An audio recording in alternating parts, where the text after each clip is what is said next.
Welcome back. Round 4 is done in a dark pattern color. And when you read the pattern, you see the corner is a C 3D.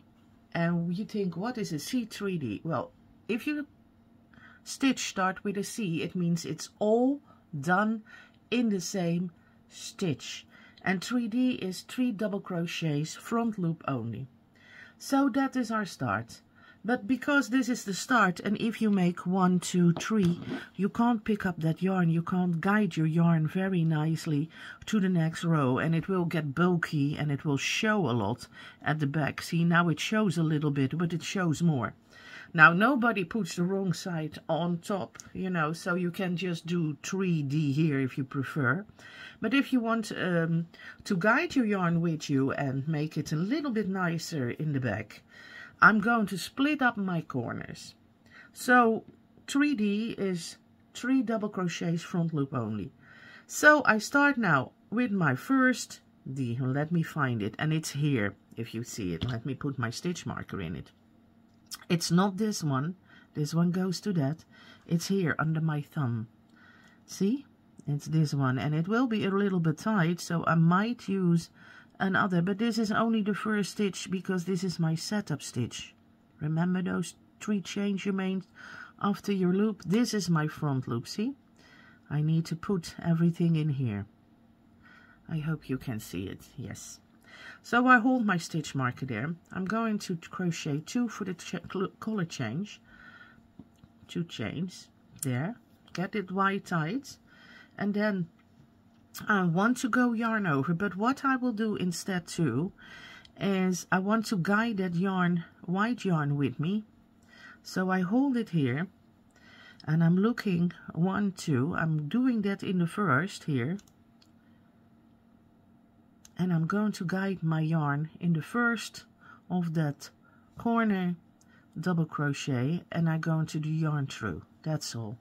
Now I drop the white yarn, so it's guided, and you see, it only will show this one and not a big loop. Otherwise you get a big long string at the back showing the color change.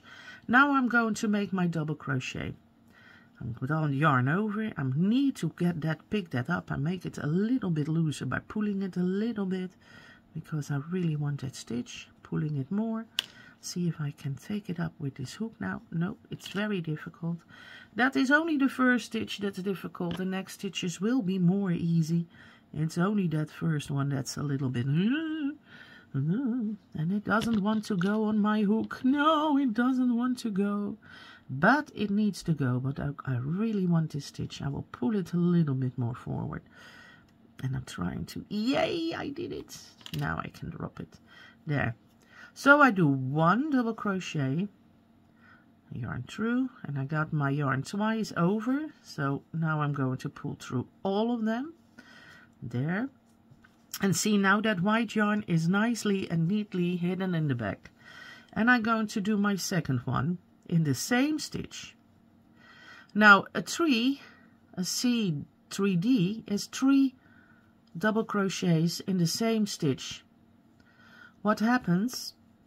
What did I do? Oh, it's here. Yeah. I think I did a mistake. Yeah, I did yarn over, but I took the wrong yarn. See? I took the wrong thingy.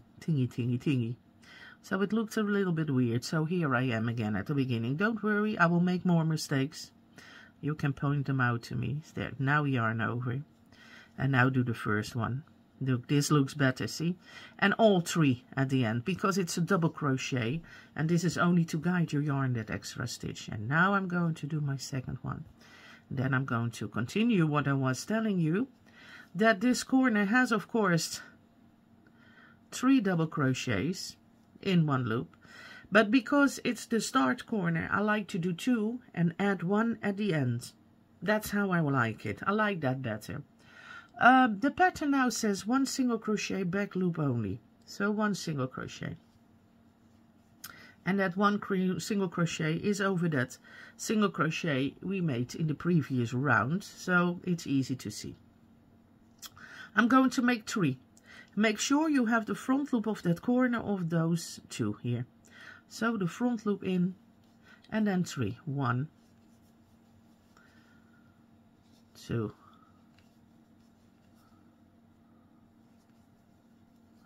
and 3.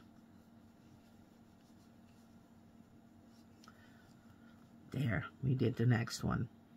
And then we're going to find the next stitch. Back loop only, single crochet. So we made 1.5 corner, or 1 2/3 corner to be exact.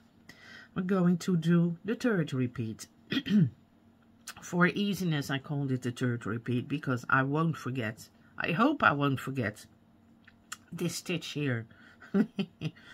Okay, another corner. Corner 3D, it's called.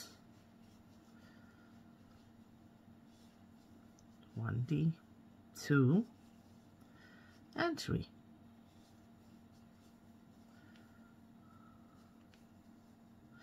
One single crochet to do the pattern, and again 3 in the front loop only under that corner there. See? Here. And we go to the 1, 2, and this is our 4th corner. In total we will have 8, I hope. Otherwise I have to rip it out. Oh, I'm taking the white yarn with me too. That's nice. Making a combination of everything. As you see, next corner. Now doing my single crochet, back loop only. And this is drops cotton, but used often because I rip my work out when I do test. So you see me sometimes going with even with a stick hook in the yarn because it's used, reused, and reused, and reused. And it stays remarkably good for how often I used it for crocheting. It doesn't stretch, that is handy, and it shows the stitches very nice. And this is my 5th corner if I'm correct. Let me see. 1, 2, 3, 4. Yeah, 5. Single crochet, back loop only. 3 doubles in the same stitch. Front is a corner. 1, 2, 3. Oh yeah, I love this. I love this. See, it's so quirky, it's so quick something, you know, and especially with these thick drops, you have a pot holder or something like a coaster in a second. But well, it's very bobbly, this yarn. I would advise thinner yarn, but it's nice to try. This is really nice to try. Take the right back loop. This is the back loop I want. And as you see in the back of your work, you crochet those 3 double crochets here in front of your corner. Sorry about that.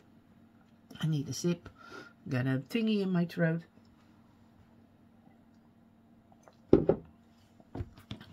I have the corner of the previous round here, and that creates a little gap. You can pick it up later if you want, but you don't have to. See? So those 3 cover those 2, and that means 2 in 1 means you increase 1. 3 over 2, it means you increase 1. So if it's correct, we are in round 4. At the end of our round, we should have 4 times 8 is 32 stitches. Let's hope it's like that. Let's count them in the end, just to be sure. And that's how you can count your, check your stitch count. Each row times 8 is the amount of stitches you must have on that round. And you can only count 1 and then times 8 because it's, you don't have to count all the stitches. But let's do it for fun when we finish this round and see if we have really 32 stitches. If I'm not lying, could be lying, could be telling you porky pies. Oh, there are no porky pies here. It's all done real time, real life, or whatever it's called. Oh yeah, I forgot almost. See, then I wouldn't come out to the 32. My back loop. And now, keep in mind, You do the stitch different than in the pattern. Yarn over, make that last double crochet in that little tiny spot there, which is stretched to the max. Almost like giving birth. There. Pull your yarn a little bit higher and pull that through your stitches here. There. Now, if I can get there. Sometimes a little bit of struggling, especially on the corner, but it pays off. It pays off really well in the end, because the back is so much nicer. See, you still see that white a little bit, but less than before. This stitch doesn't count. We made this stitch count, because that's the first stitch we're going to use. So let's count our stitches. 1, 2, 3, 4, 5, 6, 7, 8, 9, 10. 1, 2, 3, 4, 5, 6, 7, 8, 9, 10. 1, 2, 3, 4, 5, 6. 6 is here. 7, 8, 9, 10. 1, 2, 32. Yay! We got the right amount of stitches. And I'm a happy puppy. It doesn't look like anything yet, because my colors are not too contrasting, but it's just for this video I like to use light colors, so you see all the stitches and you can see if you like it or not. Okay, if you want to join me in round 5, it's already, we will have 40 stitches then. Yay! Then I will see you in the next clip. Thank you.